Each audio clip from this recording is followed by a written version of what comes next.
just want to add to what the chief just said.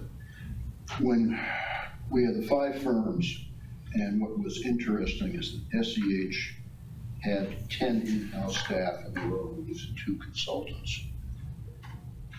We looked at the X bid, which was at $68,000. They had 10 in-house staff and they were using 9 consultants, including a gentleman that is associated with a firm that has done a lot of training centers, but being a supranational, international style consultant, that kind of shoots the price up as well.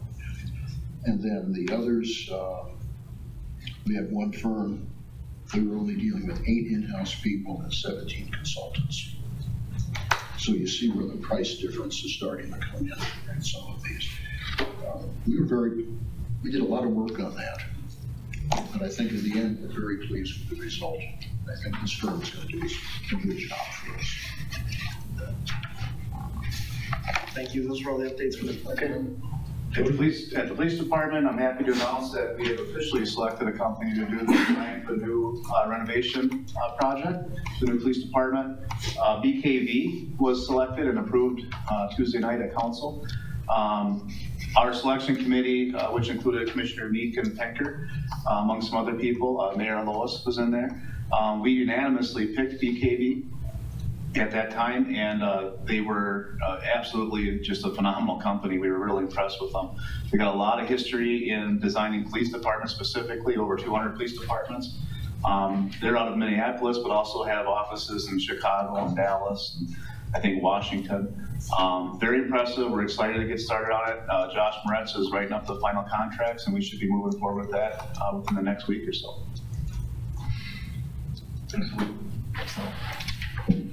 But I think adding to what Chief just said, we had 13 people, so 13 firms submitted bids on this.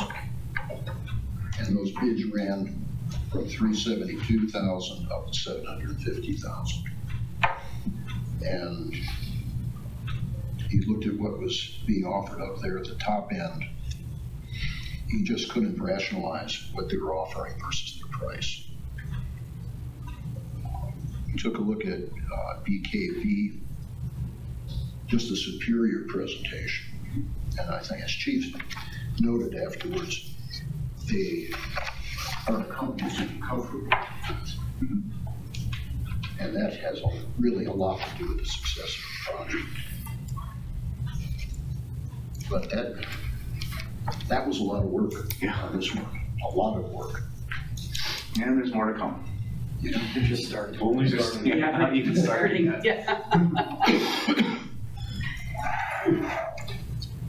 Okay, moving on, we need to do the approval of the minutes from the April 10th regular meeting. Motion to approve. Seconded.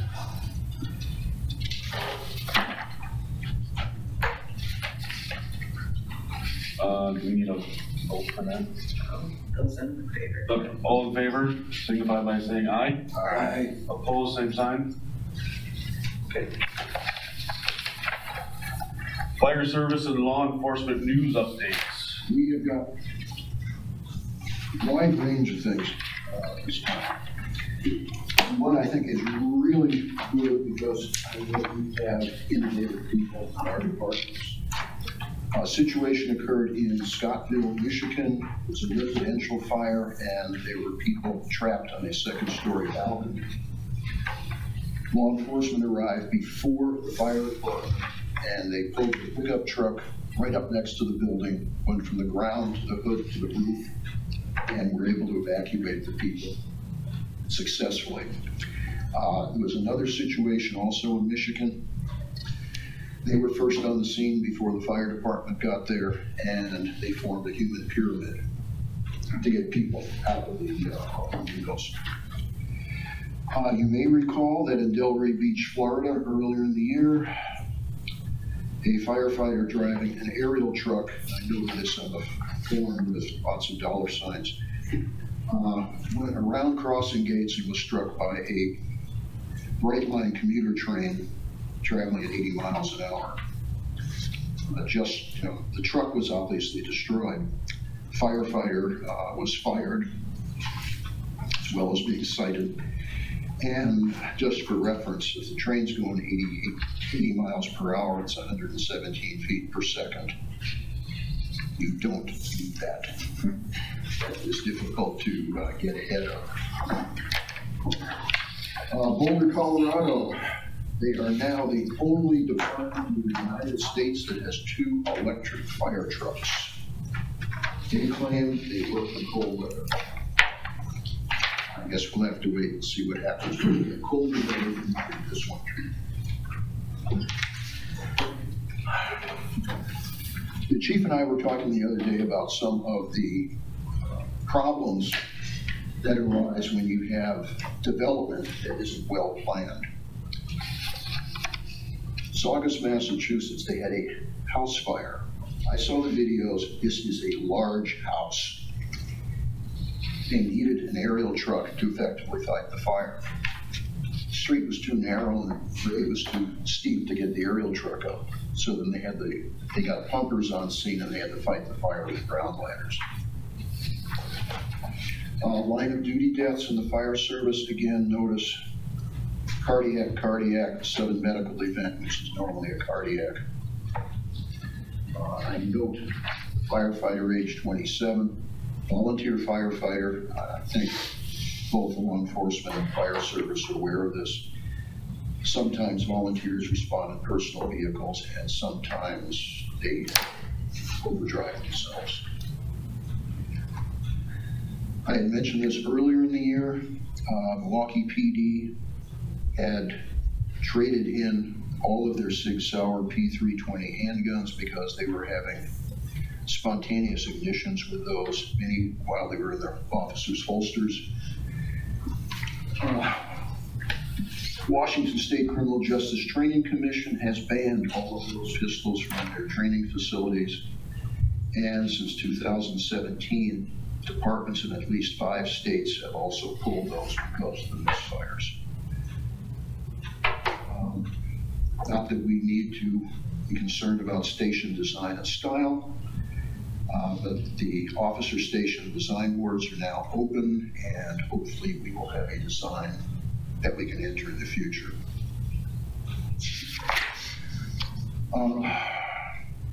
In the last incident that I'll emphasize here, on April 27, Kansas City, Missouri paramedics responded to a call of a woman down on the sidewalk. Unknown to them, she had already had numerous interactions with law enforcement. She was out on a $10,000 bond for biting a police officer. In the ambulance, she produced a knife and stabbed the paramedic in the heart. Paramedics are being subjected to more and more attacks these days. You also have an article about lithium-ion battery heat release. We've talked about that before. And then fire department training facilities. Members deserve the best, and that's what we're trying to do. Thank you, Bill. Moving on to approval of fire department bills. Good morning. There were 2 sets of bills this month. The first set was signed by Commissioner Hanson on April 30th, and the second set was signed by Commissioner Hirschman on May 14th. We had one item for discussion, the mobile health services. You'll find that on page 8E. That is actually our NFPA 1582 physicals. We actually brought a company in this year and did all the physicals right here on site. We were able to get it accomplished in 3 days on duty. That helped us to kind of limit how much overtime we had. We had to send them up to the Marshfield clinic, and then it's taken us multiple months, multiple weeks to try to get all of that accomplished. And in doing that, sometimes we don't actually receive the bills right here. So it's been kind of a billing process and a billing error back and forth. So it's kind of a problem between the Marshfield clinic with that billing system. Hopefully they can resolve that in the future, but this was the best fit for us for this year, and it seems to be working. We'll go with them again next year. And I guess those were the major items that I saw for clarification. I'd be happy to answer any questions anyone may have. Over on page 8E, we're replacing 3 refrigerators. Are those the original ones? Or were these replaced ones? Those, I believe, are in the ambulances. The AD, correct. Yeah, GE refrigerators. That's from Nichols. Oh, we replaced one refrigerator this year, so there should have been 3 of those that came through 3 budgets. Okay, Yep, that one was in the 3 budgets, but it was one, and then we're basically replacing those every 5 years. Mittens runs a full warranty on that, for a 5-year warranty on those. The problem we were having on those, they were breaking down, ice makers were shot within a couple of years, so we went to this plan, and then having a more responsible plan moving forward to make sure that we're replacing those items within the department, so we don't have big hits.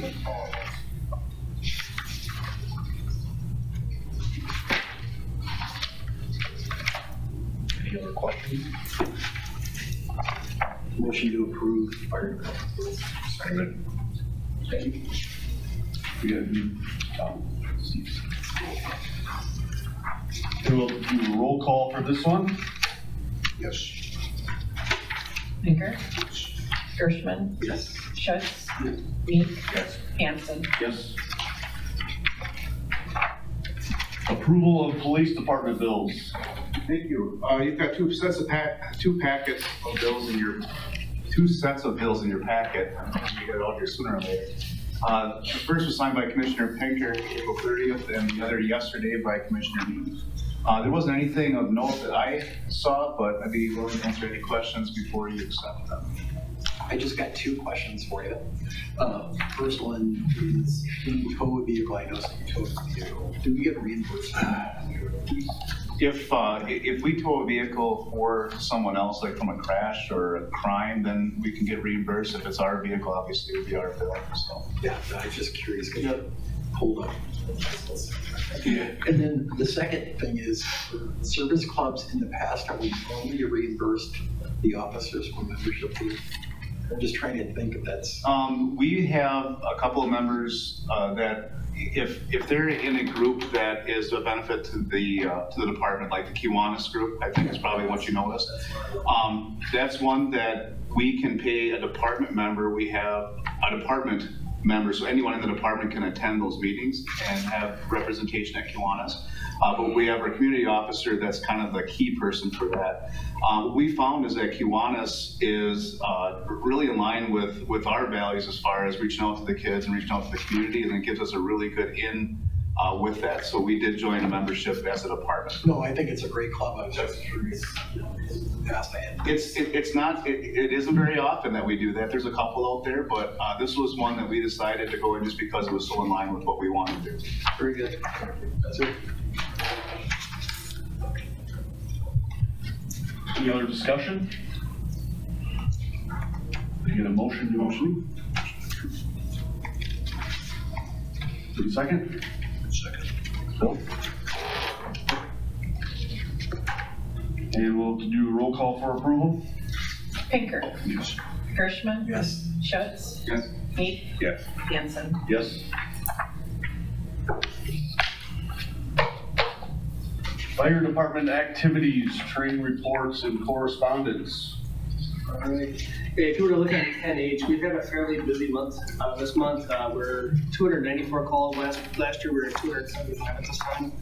If you look at the overall trend for this year, we're definitely trending up a little bit. And we see this over time, so our trends continue to kind of go up. Sometimes we dip like last year was, and then we continue to kind of go and move towards that direction.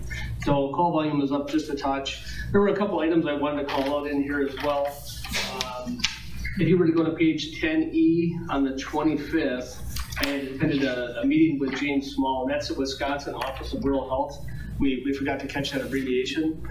James Small has been it's a free service, I guess is where I'm going with that. It's a free service it's through the federal government, and so far everything has continued to have funding for that program.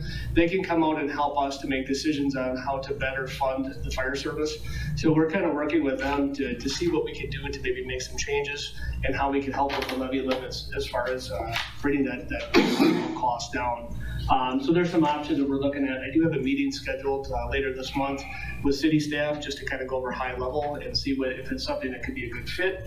But that's one of the meetings I've been working on a lot to try to see what we could do in that area.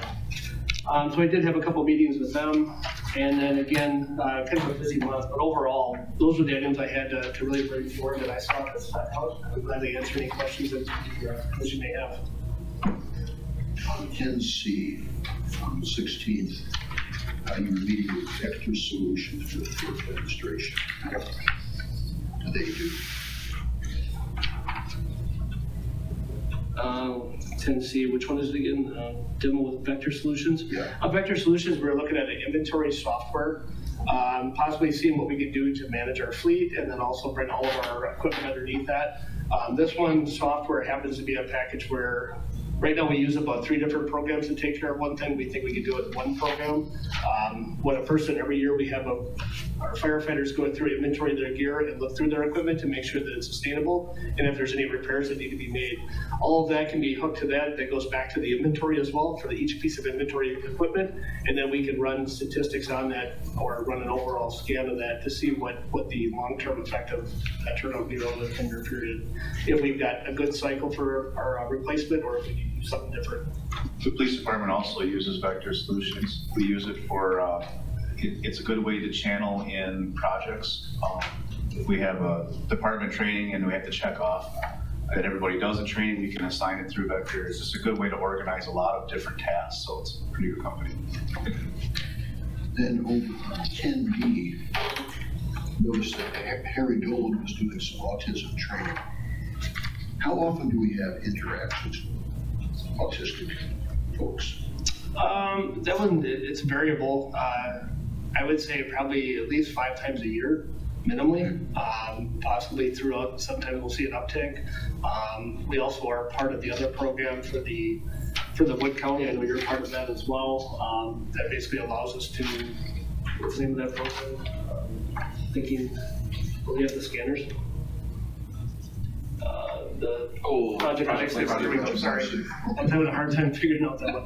The Project Lifesaver program, that's actually coordinated by Wood County Sheriff's Department, and the police department's a part of it, plus a lot of our first responder agencies around here. So that's also a big piece of this. So if someone is high functioning or they've got some disability where they would need that actually allows them to have a tag so that we can find them if they ever get lost or uncoordinated. So this is just a part where Harry has come in and basically gave us some discussions and has taught us a little bit more about how to deal with them in emergency situations.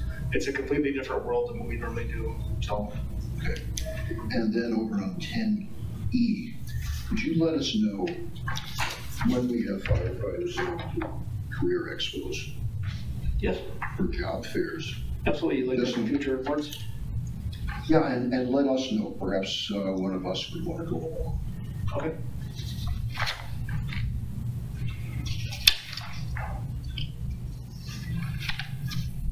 Any other discussion? Questions? Point of clarification on that, would you like that through email, sending out a group email? Has that been working? Yeah. Yeah. I mean, that's the most efficient way, for sure. Yeah. Great. I think I do that. Thank you, Chief. Police department activities. Thank you. We've had a pretty busy month. I guess a lot of training. Our training cycle ends June 30th, so people are stacking up on making sure they get their hours in. So community engagements. I didn't see anything particularly of note in this, but I'd be more than happy to answer any questions before you place them on file. Just one item, and I had talked to you a little bit about, one of the officers participated in a federal immigration law webinar. And certainly there's been some changes since the beginning of the year. They did want to have you just kind of clarify if anything's changed. But there are interaction with federal agencies or in workflows at all, or is it just all the same? Yeah, thank you. There hasn't been any change in our department at all as it relates to immigration laws. As you all know, immigration law is a federal law. We don't enforce federal law unless we're being directed by the federal government. To date, we have not been directed to do anything different.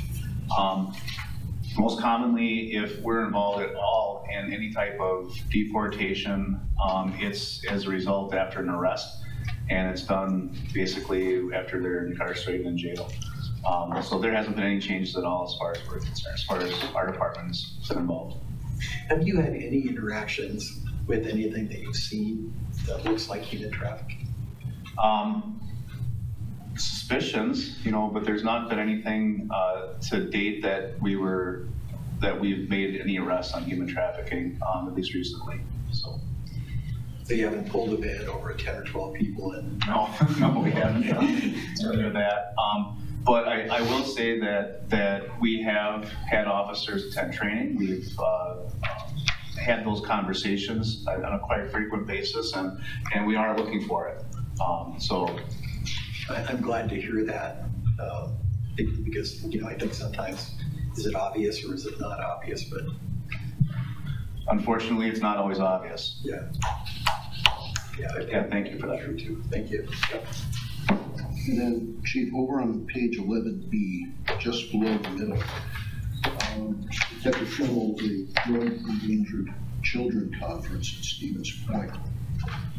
Do you have any idea how often we come in contact with children that would be in that category? Unfortunately, that's fairly often. We get notice, a lot of times those come in through social services or human services. But even, if you think of if we make a drug arrest on a warrant or in a home, those kids are exposed to those parents using illegal substances. And unfortunately, this is something that we run into quite a bit. Can I ask a follow-up to this question? Is, in the past, PD hasn't been involved with social services on some visits. And I don't know what the numbers are, I can actually track that. Is that pretty much still the case? We're actually involved with them quite frequently with visits. If we get a drug endangered report or a potential abuse situation, then we go with human services often to do a home check to make sure that happens. And those are all done under a certain time restraint. Once we get the report, we have to respond within a certain time. And those happen quite frequently. I don't know the statistics as far as how often, but they're a semi-regular occurrence. So my follow-up question, is that plain clothes or do you bring a uniform? It's usually our detectives that go there, so they would wear their normal detective garb, business casual, I would say. Yeah, that would make more sense to me, just being sensitive to the social impact to children. Right, and there's times where we're just contacting the parents as well, and the kids might be at school during that time, depending on the situation, obviously. But normally, the people who investigate that would be our investigators. Okay, so detectives would be in charge of following up on that. Yeah. Yes. Yeah. I think it's just important when you're dealing with a family under that scenario that, you try to exhibit as much grace as you can, realize Exactly. families are in. Thank you. One more question for you. This is on the monthly stats. On a quarterly basis, we have some bar graphs, so we have some comparison of what's actually going on out there. Taking a look, and I'm looking at page 11H. So we have total crime, 73 offenses. For instance, we have a bar graph, like crimes against persons, crimes against property. If some of these are significant, like thefts from motor vehicles, thefts from garages and so forth, we have those put on. So over a quarter, we have some idea what the patterns are. Possibly, we could. I guess specifically, what crimes would you be looking for? Because in order for us to run the data to put into bar graphs, we would need to know what exactly you're looking for. I'll get back to you. Okay. Okay? Yeah, but we can figure something out. That Cindy's pretty good with pictorial chart and can do graphs pretty easily. Yeah, I think just as the follow-up, I think the majority of people are visual learners. I think that makes it a lot easier to see trends. And then I think once you get started with that, we could ask for some additional data to be able to look at visually too in terms of, I'm not sure what to ask yet, but Yeah, if we can narrow down what we're looking for, we can put it together. yeah, I think that would be great. Thank you. Thank you. Thanks for bringing that up, though, because I kind of had the same thing in mind. It's a little difficult to read and comprehend from one month to the next. Yeah, and yeah, I understand that. Okay, thank you, Chief. Okay, next item on the agenda is a preliminary discussion on public information officers. Presented by Commissioner Pinker. What I'm gonna do is, I'm gonna, I don't mean, is there something like some information for us to read as your? no handouts. Okay, We got those last week. okay. Yeah. I'm gonna read directly from my notes, this will make it easier. The topic of public information officers, the PIO, has been noted at several meetings as an item for future discussion. At the last meeting, an article about public information officers was included as part of the monthly update. That was the article for Chief Szymanski. As we look to shift emergency management operations to the fire department, and as we look to develop a more robust and effective media presence across the various platforms, is it time to investigate and discuss the position? The article by Chief Szymanski provides a starting point for discussion. Among items we could or should discuss are, do we need a PIO? Do we need one? Do we need two? Who would they be? What would their responsibilities be? Who would supervise the position? Would the PIO be a part of the emergency management function and not a part of the departments, even though the position could possibly be a spokesman for both? As we consider the position, we must remember that the public information officer is a permanent part of the Incident Command System, ICS, and ICS is part of the National Incident Management System. And by definition, the PIO is in part, quote, a member of the ICS command staff responsible for interfacing with the public, media, or with other agencies. We need to increase our media presence. We no longer just enforce laws and fight fires, we do other things as well. We need to upgrade how we operate within the media spectrum in both emergency and non-emergency situations. And if we can develop a strong and innovative program, we can become a model for other agencies. At this point, what do we do? And it's my suggestion that both departments, either individually or together, come up with some sort of conceptual outline for the position. And I think it might also be to our advantage if members of the commission, at least based upon the material from Chief Szymanski, also come up with some sort of conceptual view of the PIO. And that way, at a future meeting, I know that we've got budgets preparation in June and July, we've got a lot of pressure. Perhaps we can look at this for start discussions at the August meeting. Good enough? Any comments from my colleagues? So are you talking about using a staff member from each department to take that on as an additional role, or are we talking about hiring somebody? This would fit into the conceptual outline. Whether we need a single person, whether we have sufficient manpower so we can distribute this across present personnel. Since we're moving into a greater emergency management capacity, perhaps this is something that can be fit into an emergency management budget. There's a lot of options, and it's not something that you can hit the August meeting and say, yep, this looks good, let's approve it and go on. This is going to take some thought. You know, my comment is on a granular level. Majority of departments our size usually have the assistant chief or chief act as a primary spokesperson. Yeah. And I think the segue to that is, you know, you want to have a social media presence too, which are, I think, two different things. I don't think it's a bad idea to have somebody that has some professional training within the department, but I'm not so sure. I don't know, Bill, you're thinking about an individual position in each department, or just one that's shared between the two. And like, you know, from an affordability standpoint with benefits and such, you know, my personal feeling is I don't think it's possible, but I think we should examine who's doing what, and are they having the resources to be able to act in that role. The second thing is we do have a city communications department that maybe there's some way that we could actually leverage their expertise and be able to push out more information through their channels. But I don't think it hurts to talk about it for sure and examine it. I think your suggestion, have the two chiefs to get together and start putting some framework together along with any suggestions that you have or anybody else on the commission. I think that all makes a good idea because it's been a neglected area. Right, when you look at public information, today there's a lot of thought, we can have a social media presence. And what is forgotten, and okay, I'm old school, I go print, radio, TV, we do have a spectrum.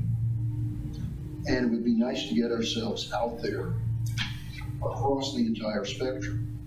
The one guy that I take a look at, and I mentioned this to both chiefs, is you look in the area, who gets, in terms of a government leader, who gets the most presence? It's Mayor Wiesa at Stevens Point. He's on TV all the time.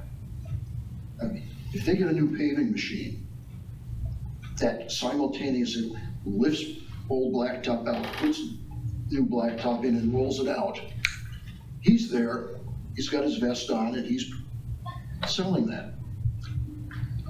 That's that TV presence. Right now, I guess we can debate what our local television is. But to get out there, it lets people know what we're doing. Merrill Fire Department has had some good media contacts. This concept was talked a lot when I was at the FBI Academy, and some departments out east have hired former news anchors or news media people. It's been a real benefit for them. It's more than just doing social media posts or having the be in front of the camera. In fact, most of the time the chiefs and assistant chiefs are still in front of the camera, but the framework of what they're saying was developed by the PIO. It helps to make a lot more professional speaking or professional interviews. The biggest advantage, though, is kind of getting ahead of your department image. So you can use all of the social media and regular media to really push your agendas for your department. So it can put your department in the more positive light. If there's something negative that's happened in your community, you can be the first one to report on it and get ahead of all of the spin. So there's been a lot of advantage to it. And so I think Everett and I can talk about maybe getting some framework and at least seeing what mountain it is that we have to climb. And whether that's financial or structurally, the chain of command and how that would work, I think we could start piecing that together. I think there's an advantage to having the position. Logistically, I wonder if we're able to do it, but that's one to look. It's a case we don't know if we're able to do it unless we set out the concept. Well, you have to look at it just to be able to know what you're looking at. You know what I mean? So, anything up against it, I think we just need to be sensitive to what the cost impact could be. And the idea of working between the departments makes absolute sense. And I know we have talked about it a little bit in terms of, just being able to push out more content, either through traditional media or social media. I think to do it right, it would be too much to ask Tom and David to do, because it's just, they have so much work already. And for us to really push out our department image would be really asking them a lot, I think.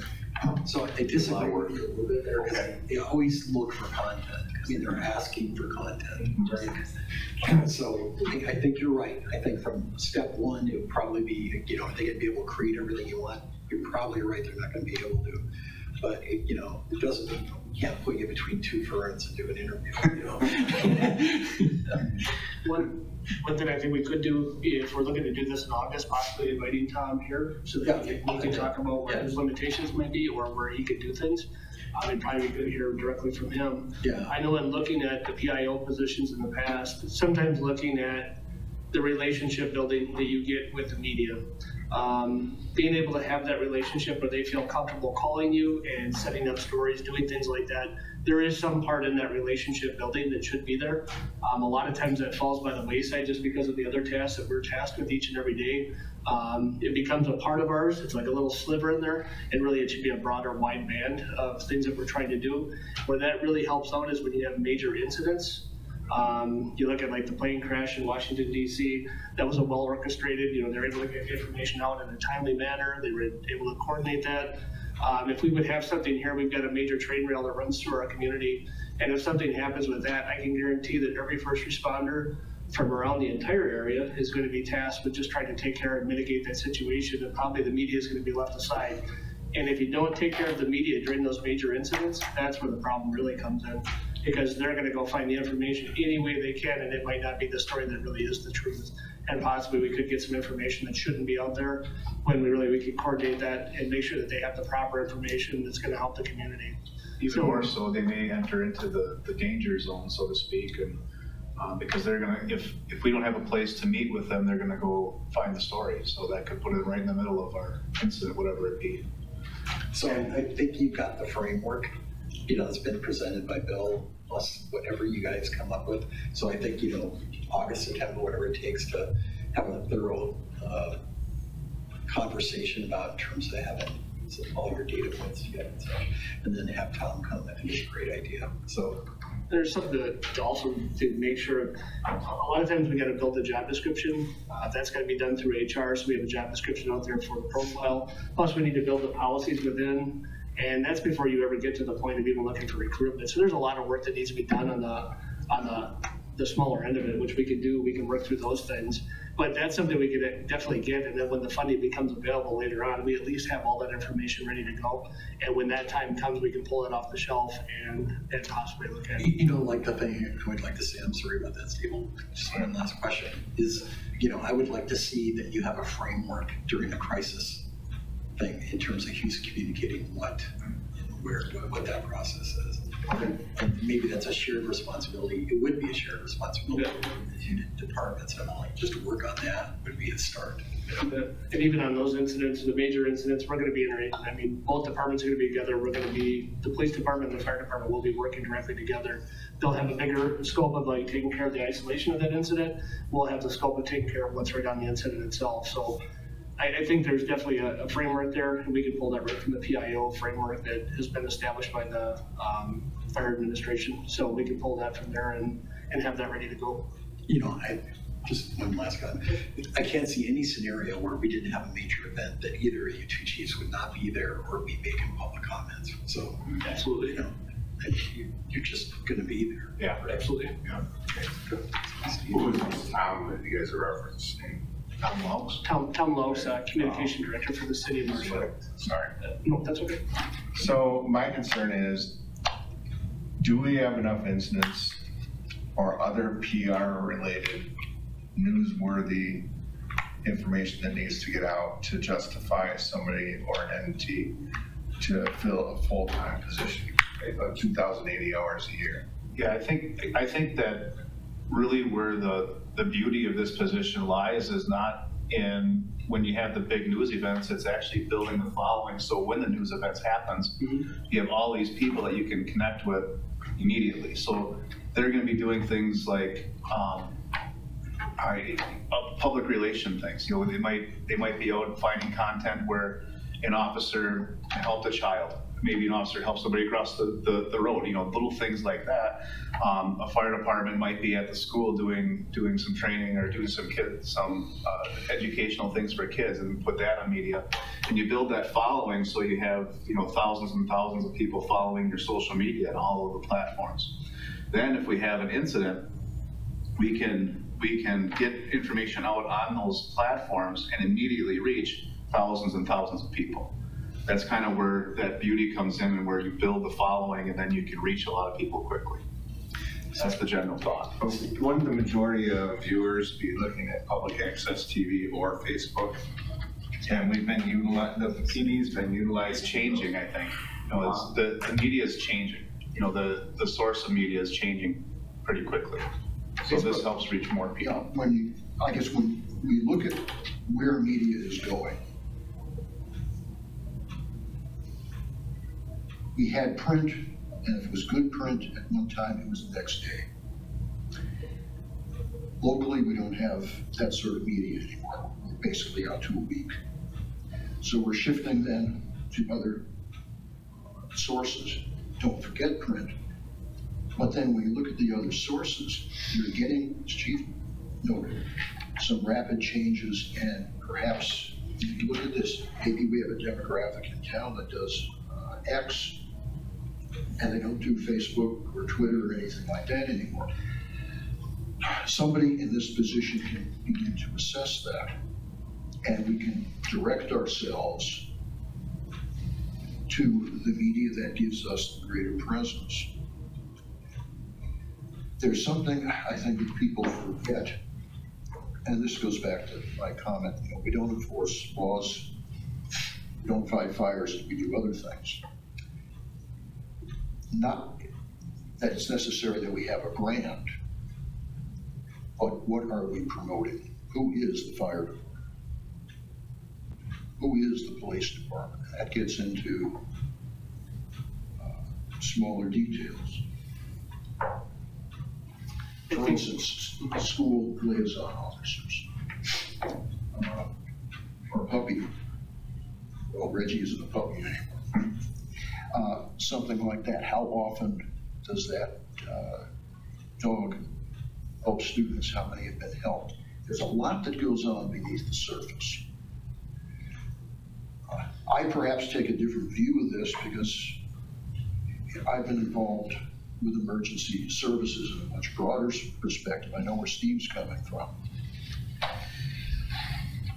But today, media is so important. It can sell ourselves, it can destroy us, and we've got to be on the selling end. There's also this abstract monster out there. If you go back historically, Marshfield has had a frequent occurrence of serious incidents, primarily fire incidents. We almost had a big one on Mother's Day. For those of us who were here last time, I was talking about the silo incident in Iowa. This thing could have been worse. We could have had 2 dust explosions out there, and who knows where that would have gone. We have to be prepared for a major incident. Now, admittedly, our chief officers are going to be on site, but if this is large scale, is their responsibility press or is it responsibility for public safety? This is where the public information officer comes in. Now, to develop this position, there's a lot to look at. And it's just not as simple as saying, okay, we're going to have the PIO, see what the PIO is going to do. How does it fit in the staffing? Where does it fit in the staffing? How much is this going to cost us? Is it possible? I put that with capital letters.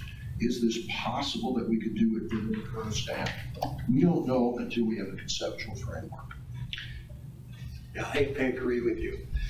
I think we have to be sensitive to what the public would think, right? So, we just went to referendum to add additional staff just to get back up to the level that we did before. I think for a lot of people in the community, if you look at a public information officer who was full-time, not a contracted position, just for social media and such, I don't think it would be an easy. And I'm not saying you're wrong.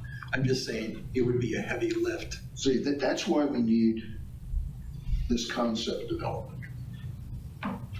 Because we're just not social media. We're going beyond that. But social media is media. I think when you look at traditional media, things like even Channel 7 News or 9 and Everett's been on the news quite a bit.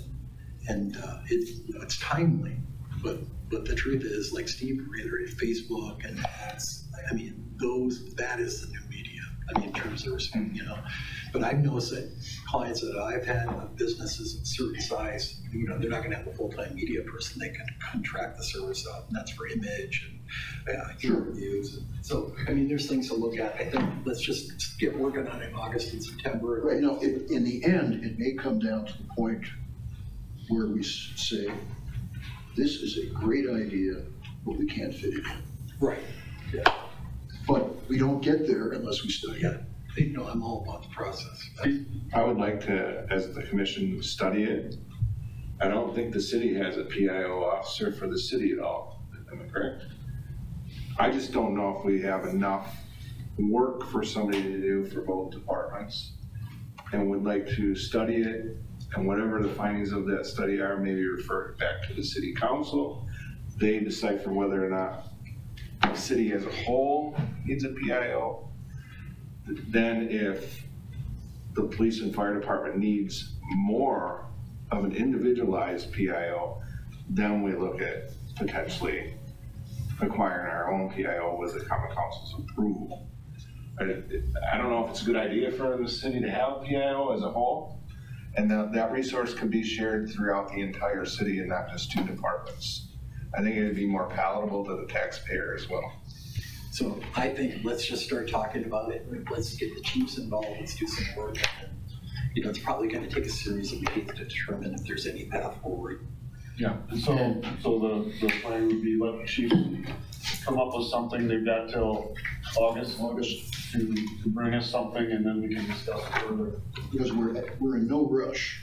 No, the clock's in our hand. We have plenty of time. So Right. it's August. And I guess it depends on which clock we pick. Yeah. I think the positive thing coming out of this also is if it's referred back to the city council, they decipher that, hey, maybe it'd be a good idea that we do have a PIO for all of the departments at a city level. That's advertising the city as a whole as well. And we can get more bang for the buck for the taxpayer that way. Obviously, we may need that person to do things as a priority for the two emergency departments.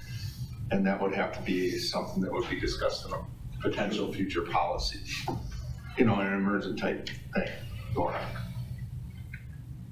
So, Okay. Items for future meetings? Hearing none, we are adjourned. All right.